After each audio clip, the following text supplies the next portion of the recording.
Reencarnación, metempsicosis, transmigración de las almas. Hay que empezar distinguiendo de alguna manera estos términos porque no son siempre equivalentes. La metempsicosis es una antigua doctrina griega basada en la idea de la constitución triple del ser humano, aquella que hacía del hombre espíritu, alma y cuerpo. Y esta doctrina griega afirma el traspaso de ciertos elementos psíquicos de un cuerpo a otro. Esto era la metempsicosis. Fue mantenida por los órficos, por los pitagóricos, después por Empédocles y de forma muy especial por Platón y por Plotino y los neoplatónicos. Era una forma de justificar la teoría de la preexistencia del alma, que después con Platón iba a desembocar también en la teoría de la reminiscencia. La metempsicosis suele traducirse con cierta simpleza por reencarnación, aunque ambos términos, metempsicosis y reencarnación, se refieren a cosas distintas. La reencarnación es moderna, es propia de la época ocultista, sobre todo del siglo XIX, aunque sus defensores, los espiritistas, los teósofos, afirman falsamente la antigüedad de las teorías reencarnacionistas tal como ellos las formulan. ¿Por qué? Porque los espiritistas rechazan la transmigración del hombre en los animales, como era común en la teoría india de la transmigración de las almas. Vemos este rechazo, por ejemplo, en el libro de los espíritus de Allan Kardec, que es el principal teórico del espiritismo. Otro autor ocultista, Gerard d'Encausse, llamado Papus, dice estas palabras: es menester no confundir jamás la reencarnación y la metempsicosis. Ellos mismos lo están afirmando, puesto que el hombre no retrograda y el espíritu no deviene jamás en espíritu de animal. Hay, en resumen, podríamos decir, tres concepciones distintas sobre la metempsicosis o la reencarnación. Primera, la llamada propiamente metempsicosis, que es de origen griego. El germen psíquico sería transmitido de generación en generación, así como en lo corporal la herencia se transmite a través del material genético. Segundo, la transmigración de las almas, oriental, de los hindúes principalmente, es la peregrinación del espíritu en distintos cuerpos del reino que fueran, a los que vivifica momentáneamente mientras dura la vida de un ser y del cual se retira una vez muerto el ser en cuestión. Y tercero, la reencarnación, propiamente dicha, moderna, propia, como digo, del espiritismo, del ocultismo.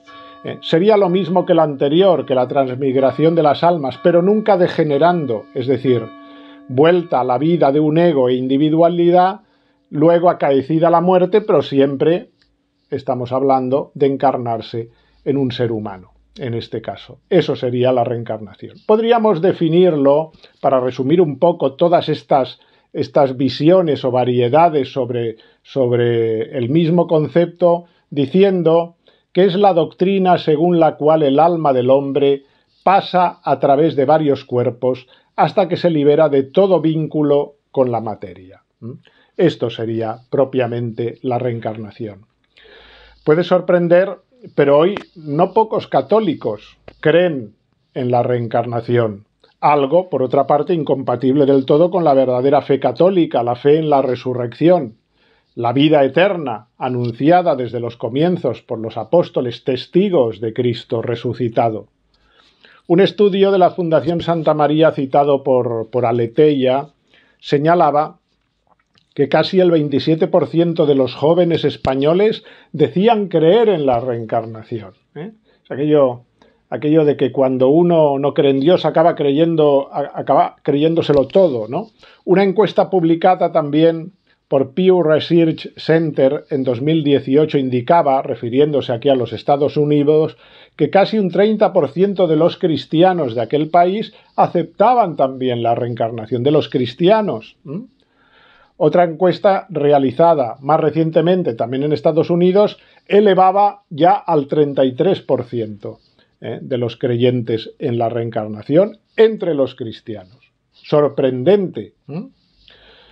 Una película reciente, Royce y Frank, de cierto éxito, parece ser, tiene como protagonista a una mujer, a una viuda, que cree que un perro callejero es la reencarnación de su marido Frank.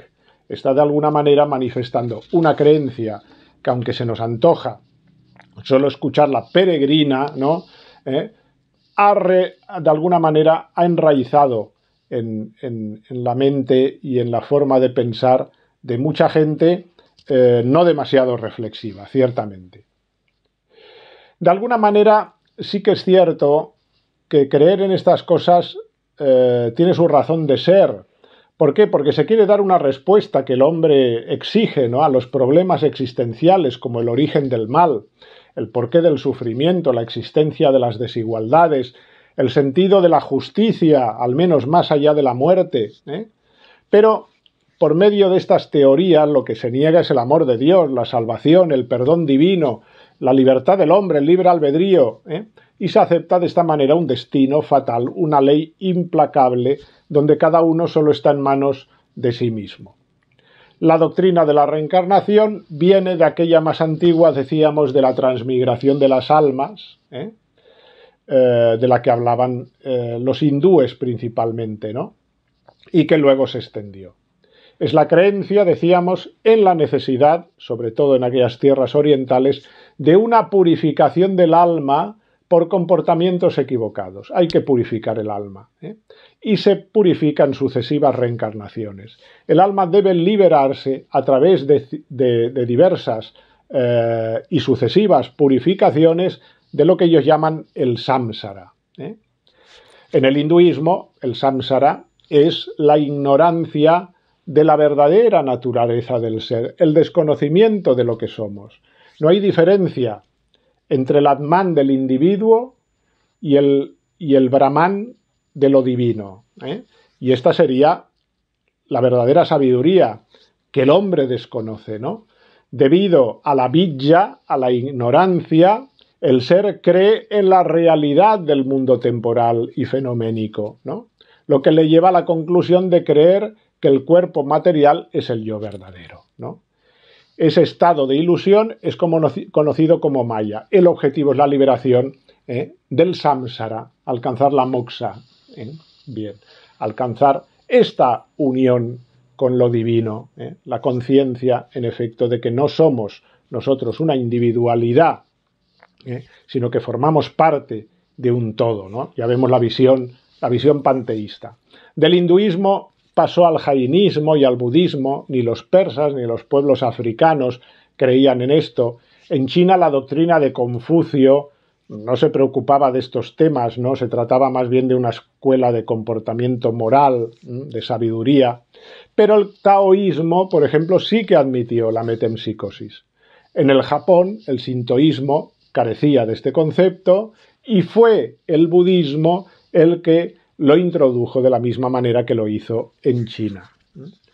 Posteriormente se contagiaron algunas corrientes griegas, el orfismo y el pitagorismo. En los griegos antiguos, en los griegos clásicos, digamos, Homero, por ejemplo, no existen las ideas de la reencarnación. No habla de nada parecido a esto. Fue a posteriori.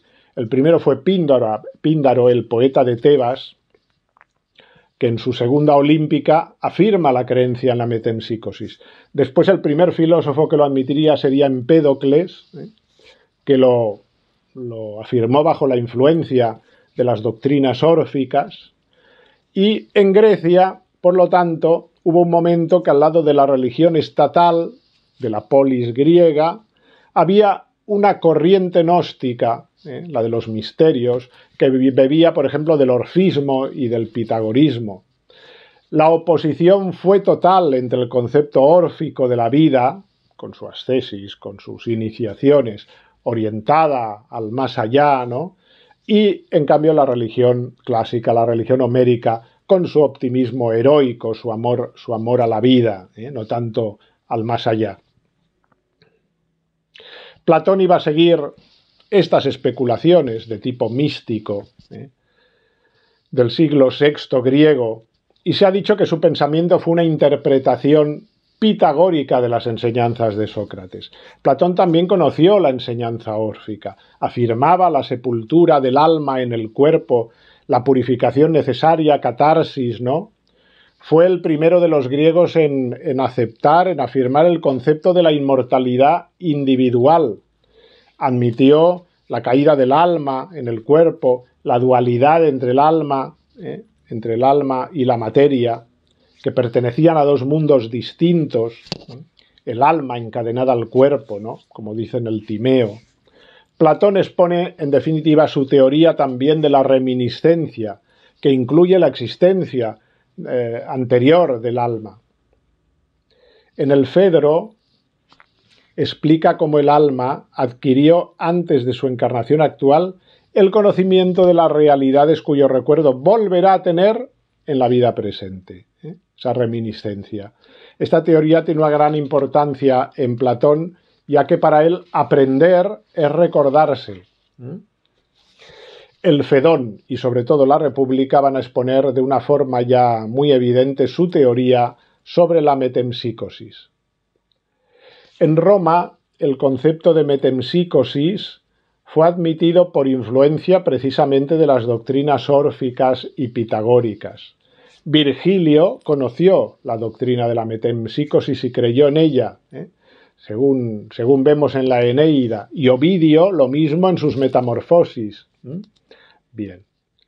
El gnosticismo y el hermetismo alejandrino admitieron la metempsicosis. La escuela neoplatónica, que tiene su raíz principalmente en Alejandría, va a ser la máxima difusora de esta idea de la metempsicosis, los neoplatónicos, ¿no? Y los gnósticos, que iban más lejos que Platón y afirmaban que el cuerpo era la causa del pecado y del mal, una filosofía muy conveniente, evidentemente, para los pecadores. Mi cuerpo me obligó a hacerlo, ¿no? Es decir, si es mi cuerpo el que me obliga a hacerlo, no tengo responsabilidad moral, Plotino, como los neoplatónicos, todos ellos, admitió que el alma humana, emanación del alma universal, precede a la creación del cuerpo, que es para ella solamente un instrumento. En sus obras, y principalmente en las Enéadas, enseña la transmigración de las almas y la posibilidad de que las almas de los animales pudieran ser almas humanas caídas también. Bien, con la revelación cristiana y su doctrina sobre la naturaleza del alma humana y la inmortalidad, la creencia en la metempsicosis va desapareciendo al mismo tiempo que va desapareciendo el paganismo. Sin embargo, la influencia del platonismo se va a manifestar a posteriori, sobre todo en el Renacimiento, con el renacimiento de los ideales paganos. ¿Cuándo va a ser eso? Con la caída de Constantinopla, hemos dedicado vídeos a este tema, se produjo la emigración de sabios griegos hacia Italia. Los humanistas italianos siguieron, por lo tanto, a Platón, a Plotino, a Pitágoras. Cosme de Medici se estableció en 1460 la Academia Neoplatónica en Florencia y Marsilio Ficino buscó este acuerdo entre las doctrinas platónicas y el dogma cristiano, él y otros, hablando de una religión común a toda la humanidad, aceptando además la teoría de la metempsicosis. Lo mismo harían el hereje Giordano Bruno o Campanella. Desde el siglo XIX, de la mano del romanticismo y los movimientos orientalistas, fijaos, siglo XIX, el romanticismo, esa influencia que va a tener todo el orientalismo en Europa a partir de entonces, reaparecen en Occidente estas concepciones reencarnacionistas como una moda nueva, como una moda sugerente. Europa se siente seducida por ese orientalismo exótico.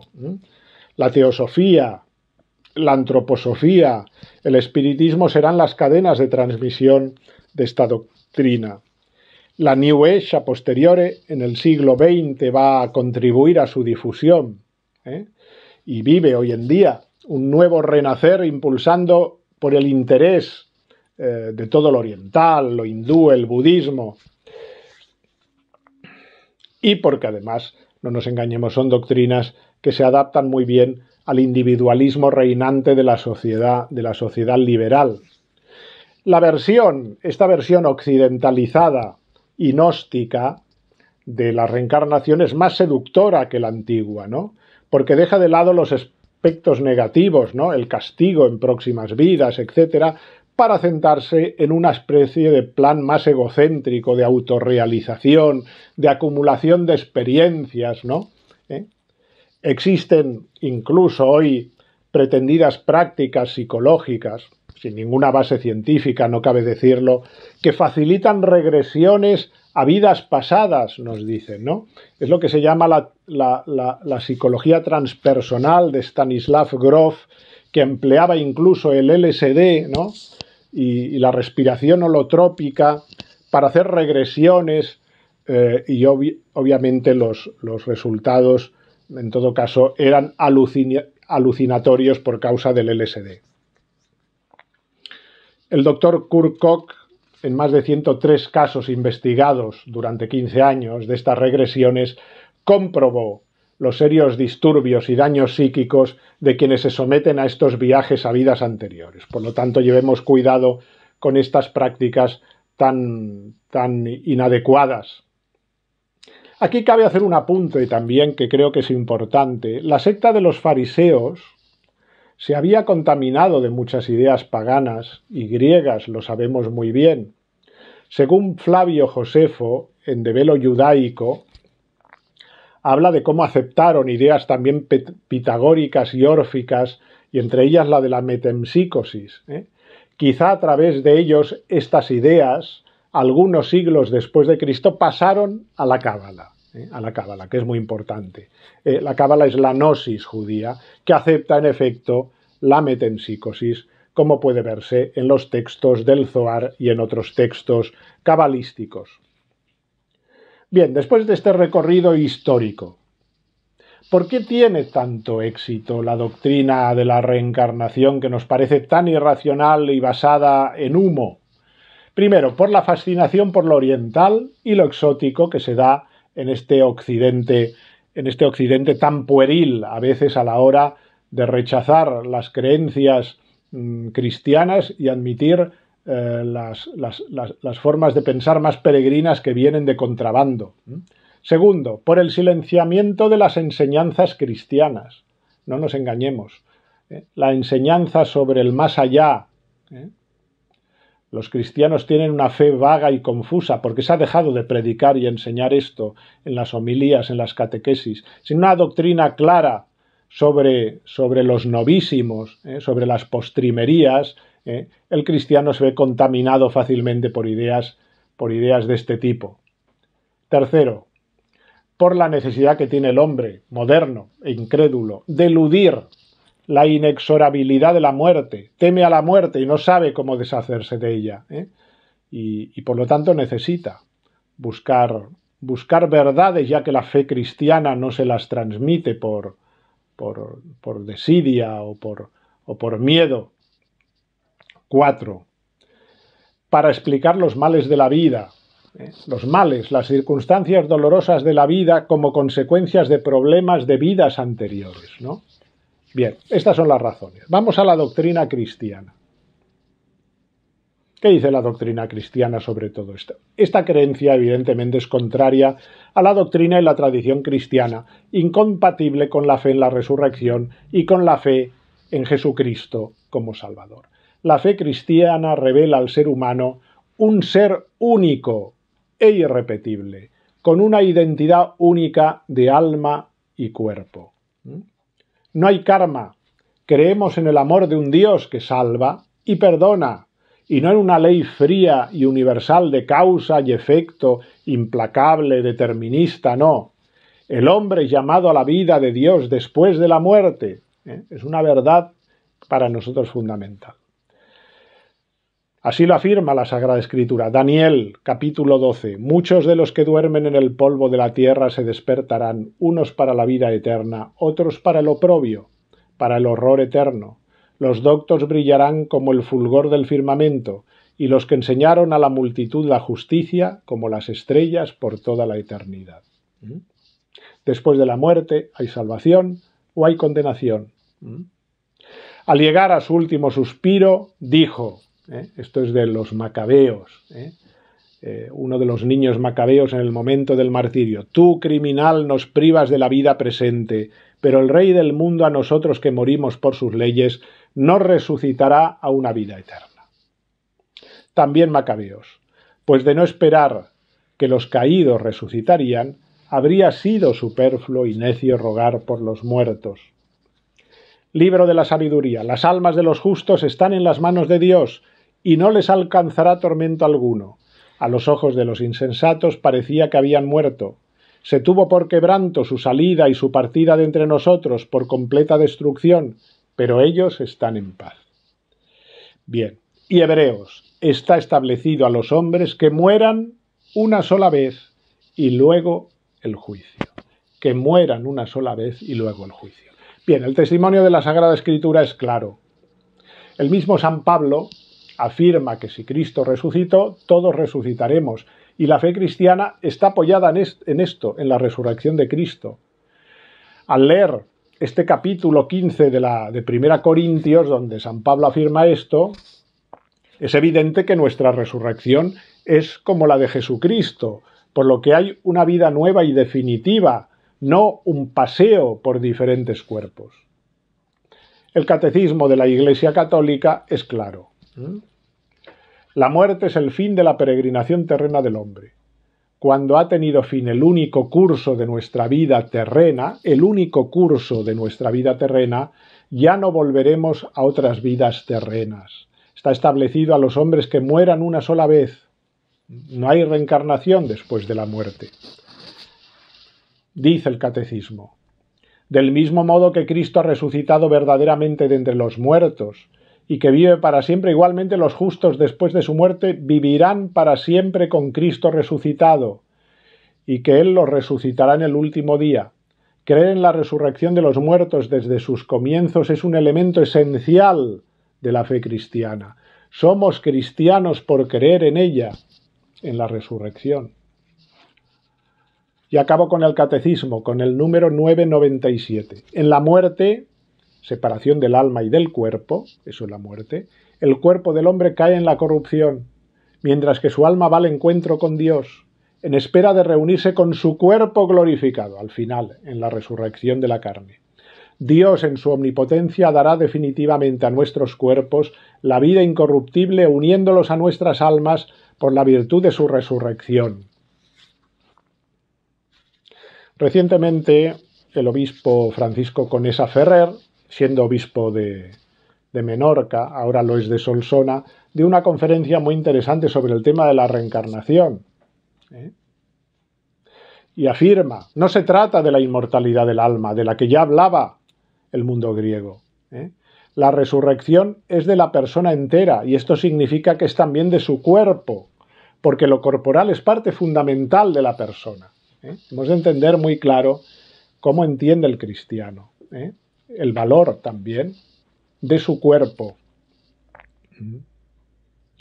El obispo Conesa explicó que en la cosmovisión oriental el mal se explica desde una perspectiva individual. Decía: todo depende del desarrollo mecánico e inercial del karma y de las reencarnaciones, de forma que cada uno es responsable del mal que padece en cuanto a la malicia de sus acciones en existencias pasadas gravita sobre él en su vida actual. Una explicación que lleva evidentemente al fatalismo, ¿no? A la resignación. No queda más remedio que aguantar el castigo por mis vidas pasadas, por eso sufro. Lo que le sucede a cada persona en el mundo, bueno o malo, está predeterminado por lo que fueron sus vidas pasadas. Recientemente también en unas declaraciones estaba interesante lo que dijo un cantante católico, Bono, líder que había sido de la banda U2, músico irlandés, que explicaba él la diferencia entre el cristianismo y las demás religiones y decía: estoy sinceramente convencido de que con la llegada de Jesús hemos salido del reino del karma para entrar en el reino de la gracia. Y decía: en el centro de todas las religiones está la idea del karma. Todo lo que haces te vuelve a ti. ojo por ojo, diente por diente, o en las leyes físicas cada acción encuentra otra igual u opuesta. Entonces llega esta idea llamada gracia, que acaba con todo esto, con ese fatalismo. Y agregaba, me refugio en la gracia y acepto que Jesús tomó mis pecados sobre la cruz. Eso es la gracia, el perdón, la misericordia de Dios. Nada que ver con ese fatalismo determinista, ¿no? El cristianismo toma muy en serio que somos seres con cuerpo. Esto es muy importante. No hay ese dualismo maniqueo de rechazar el cuerpo en el cristianismo como un mal. La noción de reencarnación considera que el ser solo tiene una conexión accidental con el cuerpo y nosotros decimos que somos cuerpo y alma. En cambio, en la reencarnación uno pasa de un cuerpo a otro y a otro, y no tener un cuerpo específico deriva en un no saber quién es uno, ¿no? En no tener una verdadera identidad. En algún padre de la Iglesia se encuentran expresiones que pudieron favorecer de alguna manera la creencia en la preexistencia de las almas, como en San Justino, que estuvo muy influido por Platón, ¿no? Por Platón, pero Atenágoras y San Ireneo en el siglo II combatieron ya directamente la metempsicosis que ya la gnosis estaba enseñando. Orígenes provocaría la condena de la metempsicosis, aunque él de hecho nunca la enseñó así específicamente. Sí afirmó la preexistencia de las almas, la restauración universal de Cristo con el fin del infierno, decía él, etc. Y eso es lo que se condenó. La oposición entre la doctrina católica y la metempsicosis es evidente. Y es incompatible con la verdad católica sobre el alma. ¿Por qué? Porque esta es la forma sustancial del cuerpo y le da el ser específico, por lo que no puede llegar a ser la forma de otro cuerpo. Por lo tanto, ¿tiene algún fundamento creer que hemos vivido otras vidas anteriores en otros cuerpos siendo nosotros mismos? Hay un autor, Peter Kreeft, converso del protestantismo, converso al catolicismo, filósofo, profesor en el Boston College y en el King College de Nueva York, que ha publicado varias obras en español, como ganar la guerra cultural, por ejemplo, hablando sobre la reencarnación en un artículo de periódico, explicaba por qué los católicos no creen en ella. Yo voy a tomar sus razones y además añadir otras diferencias entre la resurrección cristiana y la reencarnación pagana. Primero, la Iglesia siempre rechazó esta doctrina, a pesar de que era muy popular en el ambiente de la cultura griega en el que nació. Tuvo que hacer frente a esto que estaba de moda, ¿no? Por lo tanto, el cristianismo fue muy expeditivo en rechazar esta doctrina, a pesar que hubiese sido fácil sucumbir a ella, pero no era lo que se había revelado para nada, ¿no? En Jesucristo, con su muerte y su resurrección. Es un desprecio del cuerpo, también. Es un desprecio del cuerpo. Es un dualismo que considera mala la materia, gnóstico, por lo tanto. Sitúa toda nuestra humanidad en el alma y considera el cuerpo como una prisión de la que se ha de liberar. Tercero, hiere la individualidad personal. Tu vida ya no es única, ¿no? Fuiste alguien distinto y lo serás. Tu yo se convierte en algo relativo, en algo intercambiable, como si fuese más bien una máscara o un disfraz que te pones y que te quitas, ¿no? La forma corpórea en la que nos reencarnamos estaría en proporción de los méritos adquiridos en la existencia precedente. Esta creencia viene a justificar y acentuar las desigualdades sociales y las castas. Si ahora eres pobre y miserable y sufres, es porque lo mereces de una vida interior. Por lo tanto, no hay por qué socorrerte porque estás purgando por tus vidas pasadas, ¿no? Por lo tanto, justifica, como pasa en la India, el sistema de castas. Aquí se afirma, por decirlo así, una multiplicidad de muertes en la reencarnación, cuando la fe cristiana enseña una sola muerte para la que hay que prepararse para dar el salto a la vida eterna.